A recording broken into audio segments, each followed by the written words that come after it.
تاب ولم يجعل له عوجا وأصلي وأسلم على رسوله الكريم وعلى آله وصحبه أجمعين.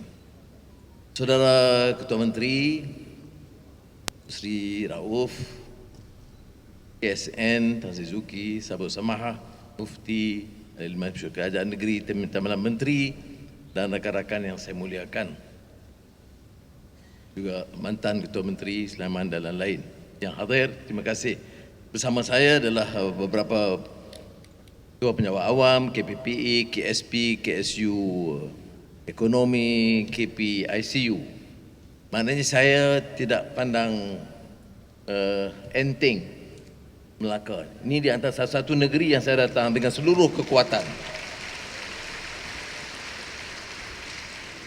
Jadi Ketua Menteri tak perlu mengeluh ataupun dengan pantun-pantun sedih, tak.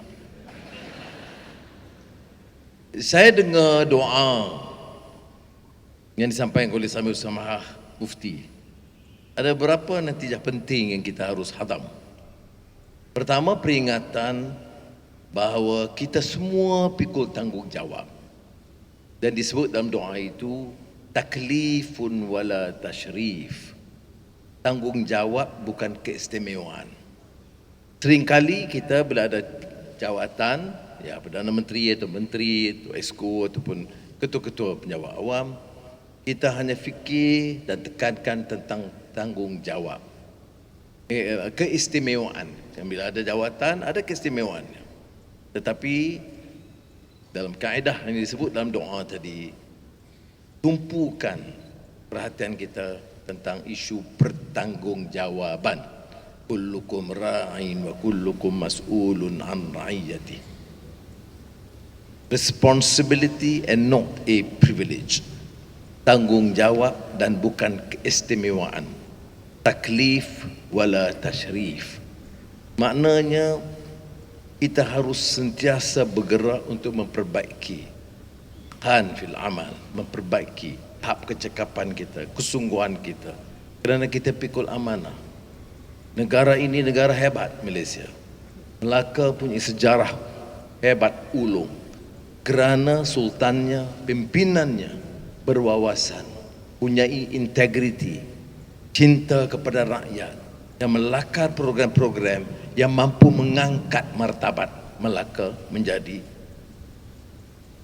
sistem pemerintahan agung dan ulung di dunia satu ketika. Tapi bermula daripada pertanggungjawaban. Yang kedua yang disebut dalam doa tadi, Al-Qawiyul Amin, dan diikuti dengan Hafizun Ali. Saya percaya soal amanah, soal kebijaksanaan, wisdom, itu perlu dalam melakar program-program kita. Dalam negara madani ini kita tekankan apa? Tentunya kemampanan, transformasi digital, maknanya daya cipta dan inovasi, menerima kenyataan baru tentang peralihan tenaga, menekankan keperluan peningkatan tumpuan usaha dalam industri baru yang disebut dan memang bertapak banyak di Melaka. Tetapi mendasari ini semua adalah sistem nilai. Negara dan Melaka ini hebat kerana nilai yang dipertahankan. Runtuh kerana hilangnya kekuatan teknologi dan keruntuhan nilai, perpecahan, tamak haloba, hasad, dengki, dendam, kesumat yang berlaku. Bila terhakisnya kekuatan nilai ini, negara tidak akan dapat bertahan. Pertahankan nilai bermakna berusaha perbaiki diri dan keluarga dan masyarakat dan tata kelola. Sebab itu bermula dalam pentadbiran kerajaan madani ini, rakan-rakan saya dalam jemaah menteri dan pimpinan termasuk di negeri menetapkan satu garis permulaan. Apakah yang menyebabkan negara kita pernah mencapai tahap yang lebih baik? Dan mengapa Setelah bertahun-tahun, bibit-bibit kelemahan dan keruntuhan berlaku. Ini bukan perkara baru. Teori dikupas ratusan tahun dulu. Termasuk kalau di kalangan sarjana Islam terkemuka Abdurrahman Ibn Khaldun, dari Omran Baidawi, nomadic civilization boleh menjadi Omran Hadari, tamadun baru yang bertapak dari kota-kota. Tetapi setelah 1, 2, 3 generasi, bibit-bibit nafsu serakah, pimpinan mau bolot kekayaan, penjawat awam diheret untuk terus menumpukan kepentingan pribadi dan tidak tanggung jawab, maka runtuhlah negara-negara maju hebat, negara-negara Islam pada ketika itu. Gibbon dalam Decline and Fall of the Roman Empire menceritakan bagaimana Imperatoria Romawi yang hebat satu ketika juga runtuh karena kegilaan, nafsu serakah, tamak haloba yang bermula dari atas pimpinannya. Saudara, kita belajar dari sejarah Melaka, sejarah negara, dan sejarah dunia. Sebab itulah dalam pemerintahan kita mesti tegaskan pada diri kita dan pimpinan dan juga penjawat awam, mesti selamatkan negara ini dengan menetapkan kaedah dan nilai yang baik, menolak sikap tabak haloba dan rasuah. Dia tidak mudah. Secara umum semuanya bersetuju, tapi bila ada tindakan, ramai yang mengeluh. Dan tindakan itu kadang-kadang terkena kepada yang golongan yang maha kaya, yang telah mengumpul kekayaan berbilion ringgit. Masih ada yang pertahankan. Saya rasa aneh. Bagaimana boleh kita pertahankan kerana orang itu kononnya sudah tua atau kes sudah lama, dia tidak kira sama ada berbilion ringgit dia ambil. Polis sarjan kalau ditangkap ambil 500 ringgit, kita dakwa. Di kampung kalau curi motosikal, didakwa, dia dipenjarakan. Sama dia sakit atau di hospital atau kena pukul, tidak dikira. Tetapi bila kita ambil tindakan kepada golongan yang perasuah besar dalam negara, itu timbul kenyataan-kenyataan. Mengapa dendam? Mengapa zalim? Mengapa tidak mengira umur? Saya aneh. Ya. Tapi saya nak sebut, saya percaya kepada badan penguasaan, baik SPRM atau LHDN atau PDRM. Dan saya bangga, alhamdulillah, kerana ketegasan kita, mereka bertindak cara profesional dan terhadap golongan-golongan yang telah diketahui merompak kekayaan berpuluh bilion ringgit dari negara ini. Saudara kita sekarang mengeluh hutang, termasuk hutang terkumpul, jaminan kerajaan mencecah hampir 1,5 trilion ringgit. Mau belanja sewenang-wenang tidak bertanggungjawab. Mau cermat, takut menjejaskan bidang pendidikan penduduk miskin dan kesihatan dan lain-lain. Jadi kita terpaksa merangka ekonomi dan begitu cermat. Sebab itu saya katakan, biar ada suatu mesej yang jelas. Apapun mau disergah dan disinggung, saya tidak peduli. Dan saya pohon penjawat awam termasuk di Melaka faham bahawa dalam kesempatan yang ada, biar kita bagi mesej jelas kepada negara ini dan pimpinan kini dan masa akan datang. Guna kebijaksanaan, guna kuasa dengan sebaiknya. Sebaik sahaja kamu langgar dan punggah kekayaan dari negeri untuk kepentingan pribadi atau keluarga, kami tetap bertindak dan tangkap dan dakwa kamu.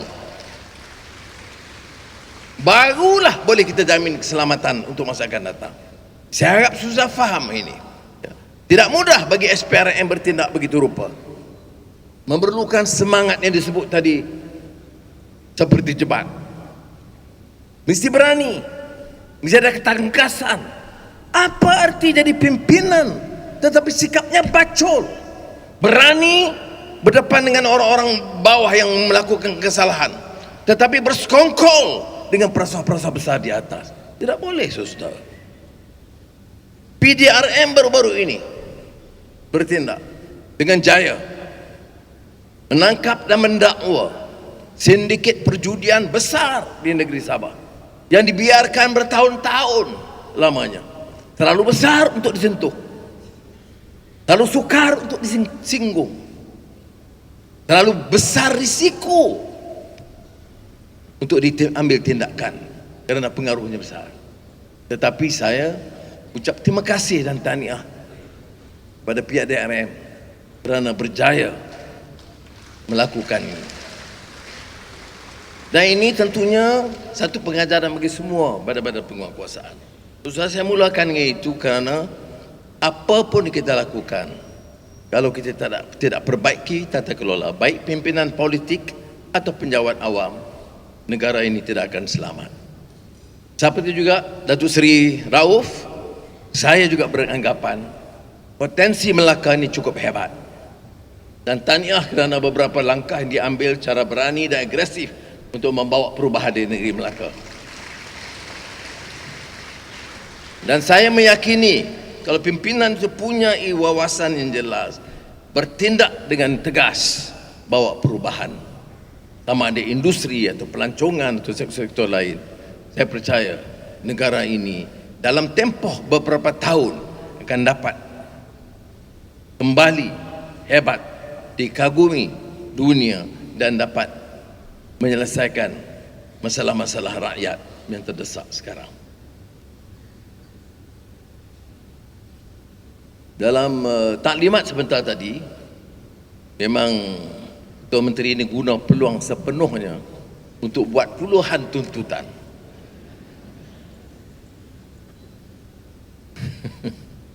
Tapi tanda seorang Ketua Menteri yang baik itu dia.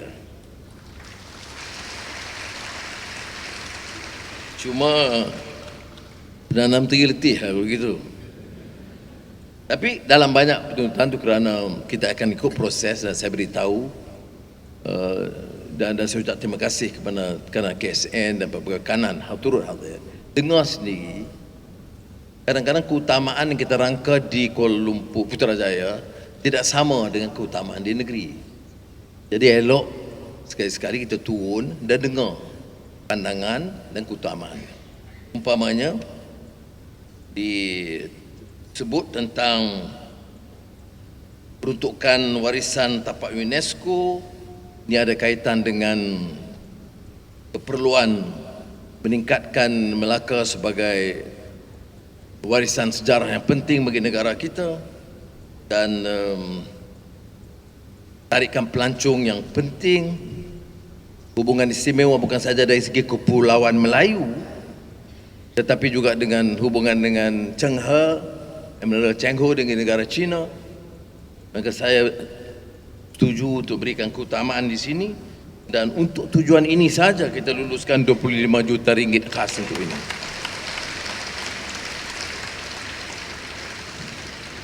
Dan 50 tahun hubungan Malaysia-China ini tahun ini. Dan hubungan kita lebih akrab dengan negara China sekarang.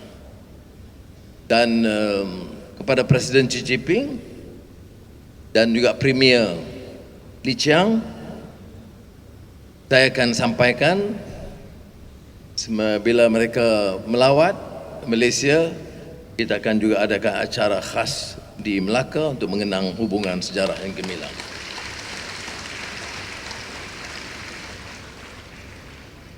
Melaka telah menunjukkan keupayaan TVET dan saya mencadangkan supaya hubungan TVET dengan industri itu dipertingkatkan. Saya telah minta TPM 1 Datuk Seri Zahid Hamidi untuk menyelaraskan kegiatan TVET dan Melaka sebagai negara industri juga untuk meningkatkan usaha kerjasama atau sinergi di antara TVET dengan syarikat yang besar umpamanya Infineon, Honda, CTRM dan untuk pastikan anak-anak kita bukan saja dapat pekerjaan, tapi saya nak anak-anak muda lulusan TVET dapat pekerjaan dengan kadar upah yang lebih tinggi. Dan untuk maksud itu, sinergi dengan syarikat supaya bukan saja setakat RM2,000 sebulan yang biasa, tapi tingkat minimal RM3,500 atau sampai mencecah RM5,000 atau RM7,000. Ini kalau training TVET itu dapat kita tingkatkan. Dan untuk maksud ini saya luluskan, dan ini tanggungjawab Ketua Menteri, dia kena lapor langsung kepada saya luluskan khas untuk usaha TVET dengan industri RM10 juta tambahan.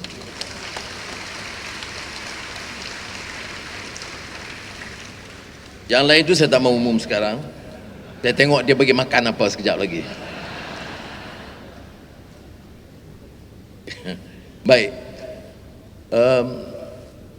kita minta rakan-rakan pejabat awam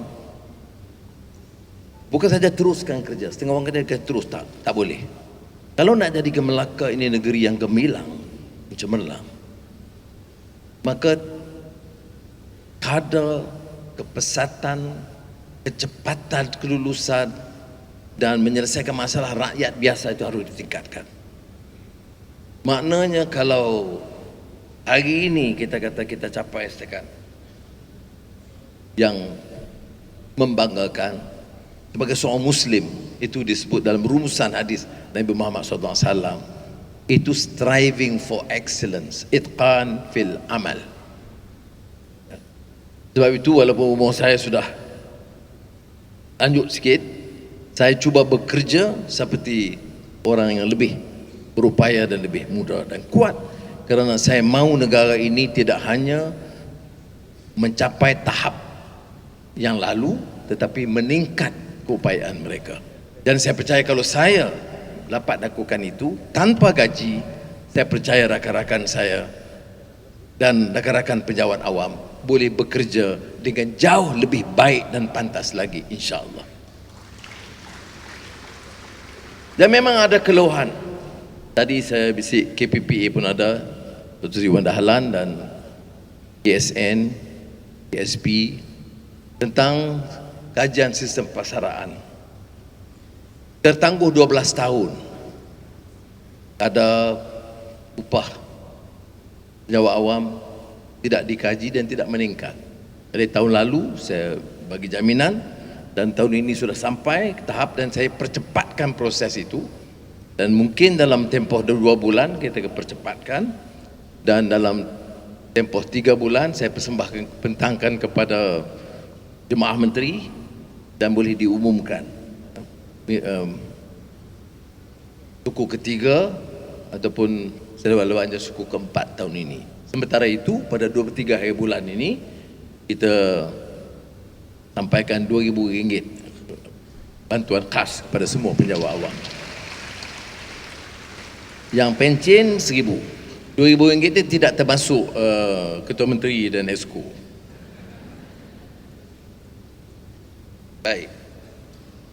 Jadi saya tahu sudah lama bersabar, walaupun kita ada kekangan keuangan. Saya tidak fikir munasabah untuk kita minta pejabat awam kerja lebih, kerja bersungguh-sungguh. Kemudian selama 1 dekad belum ada kajian semula sistem persaraan. Oleh itu jaminan telah saya berikan, pengumuman telah dibuat, dan insya-Allah kita akan segerakan.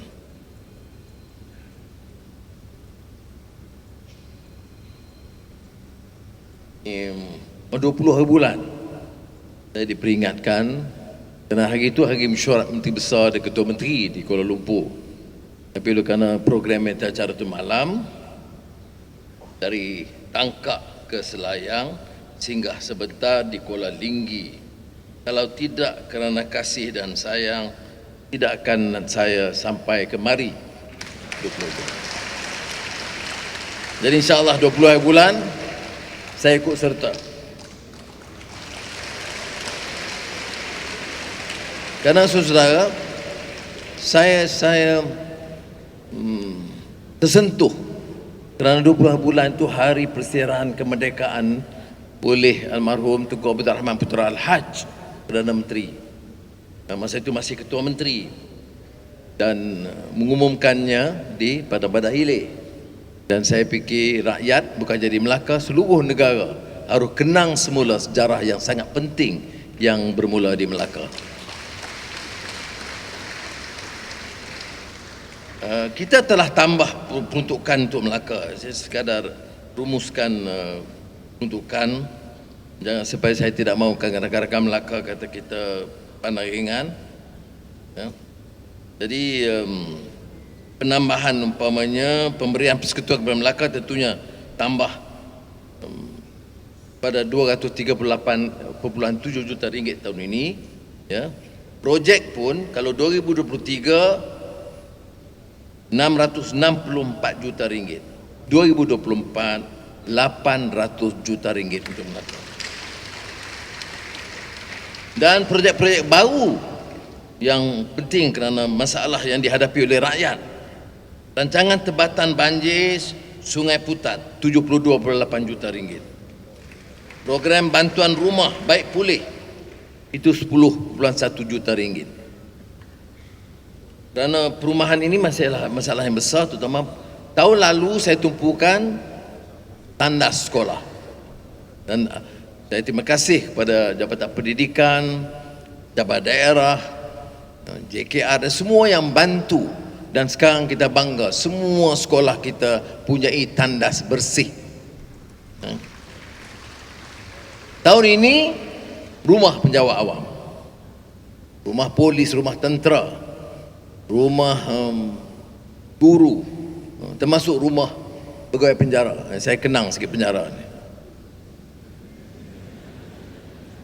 Kemudian projek-projek sambungan, pembinaan takungan air pinggiran Sungai Melaka yang kosnya tinggi 350 juta ringgit dan bermula untuk sambung tahun ini. Pembinaan takungan air pinggiran Sungai Jernih 200 juta ringgit. Menaik taraf kolam tebatan banjir Kerubung Durian Tunggal 600.7 juta ringgit. Pembangunan kampus cawangan UiTM Jasin Melaka 302.2 juta ringgit. Tak, ini Ketua Menteri dah tahu, tapi kalau tak umum dia kata saya tak pandang berat. Dia takut makanan tu dia kurangkan sekejap lagi. Pembangunan kolej kediaman untuk 5,000 pelajar UTEM 168.6 juta ringgit dan program rumah mesra rakyat 86 juta.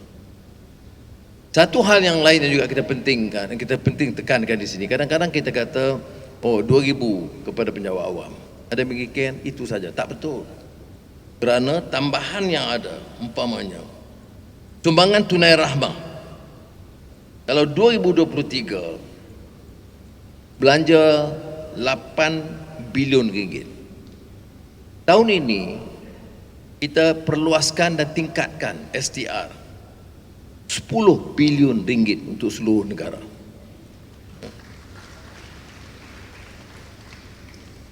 Khusus di Melaka yang penerima STR lebih 267,000 penerima dan kosnya 215 juta ringgit. Kadar maksimum 3,700 ringgit. Kalau dulu tahun lalu saya naikkan 3,100, sekarang 3,700. Kadar minimum tahun lalu 350, tahun ini 500. Dan kadar bayaran pertama STR tahun lalu 300, tahun ini 500 ringgit. Saya sebut ini tanpa menyebut lagi tentang untuk pekebun kecil getah yang kita tambah, nelayan dan sebagainya. Nak membetulkan kerana ada kempen-kempen yang mengatakan kita tidak prihatin. Saudara, saya pernah jadi Menteri Keuangan dulu dan sekarang tiap belanjawan dan tiap tindakan KSP ada. Kita cari jalan bagaimana nak tambah beban peruntukan untuk rakyat. Sebab itu sudah fikir dalam 1 tahun kita boleh tambah 2 bilion STR dalam keadaan kekangan ekonomi. Jadi sedaya upaya kita lakukan, saudara. Seperti mana nasihat kalau pakar-pakar ekonomi political economic analyst bagi tahu saya saraan gaji pekerja pejabat awam ni tak payahlah sekarang biar keadaan ekonomi pulih. Betul dari segi teori ekonomi. Tapi bagi penjawat awam, bagi rakyat di bawah dengan kos sara hidup, dengan masalah pendidikan dan sebagainya, dan kadar kajian persaraan yang tidak berlaku lebih pada 10 tahun, saya tidak fikir adil. Sebab itu dalam keadaan itu pun kita masih lakukan. Jadi saudara, saya harap ini sebahagian yang saya umumkan dapat perhatian saudara. Tumpulah perhatian kita. Tudahlah dengan pencah politik tidak berkesudahan.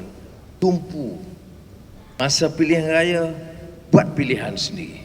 Sekarang tumpu untuk bangunkan negara. Dan jangan teruskan dengan sumpah seranah dan fitnah dan maki hamun apa yang berlaku.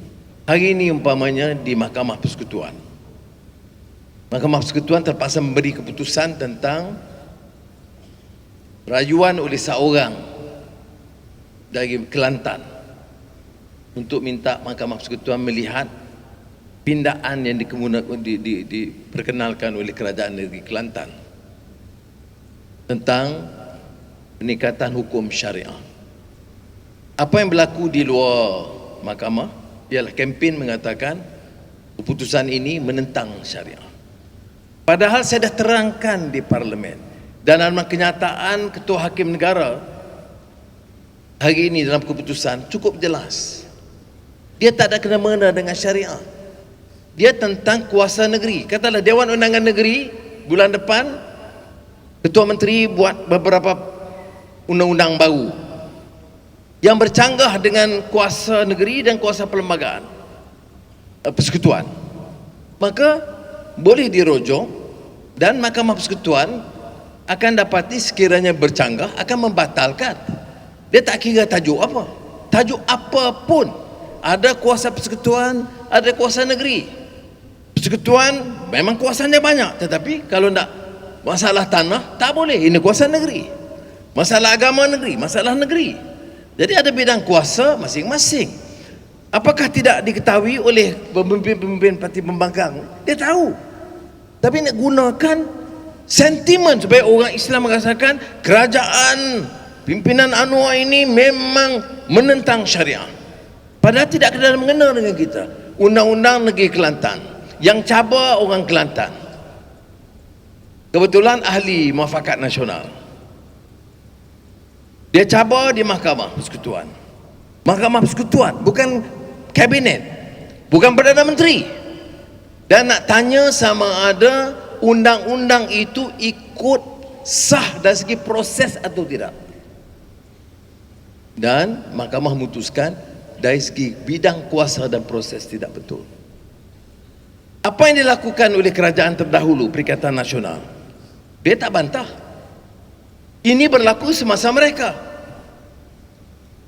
Ini berlaku tahun 2020 dan 2021. Tidak dibantah, sekarang dibantah. Dijadikan bahan politik. Dulu tidak ada tindakan di peringkat jawatankuasa kebangsaan untuk mengkaji bidang kuasa mahkamah syariah dan kuasa tentang hukum syariah. Sekarang sudah ada. Kita rujuk kepada kabinet putuskan, setuju, rujuk kepada Majlis Kemajuan Islam yang kepada untuk pertimbangan Majlis Raja-Raja Melayu dan sekarang dipengusikan oleh Sultan Selangor, pengusi MKI, dan saya sebagai timbalan pengusi di situ. Apa peranan dia?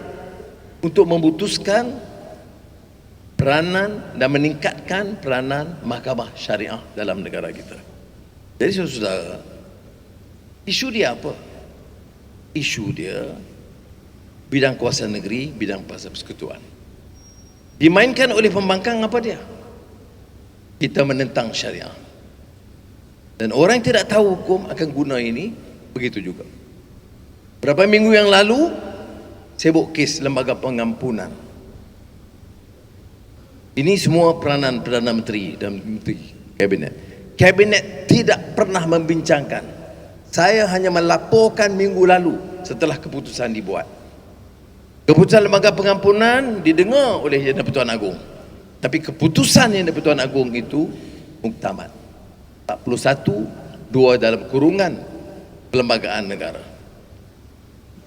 Tetapi apakah orang tidak tahu? Dia tahu. Tapi dipolitikkan. Lebih bahaya seperti mana yang berlaku hari ini, buat perhimpunan di depan Mahkamah Persekutuan seolah-olah kerajaan hari ini yang menentang syariah Islam. Yang berlaku tahun 2020, 2021. Yang memutuskan tu Mahkamah Persekutuan berdasarkan undang-undang. Yang mengkaji untuk pindah undang-undang ini sekarang, kerajaan sekarang.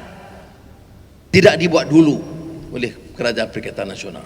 Jadi saya harap hal-hal ini dia mengganggu sedikit. Tetapi kalau rakyat tu faham yang disebut tadi, Hafizun Alim, Qawiyul Amin, tak akan berlaku kekeliruan ini. Orang tidak mungkin mudah tertipu kalau dia ada maklumat yang cukup, ada pencerahan.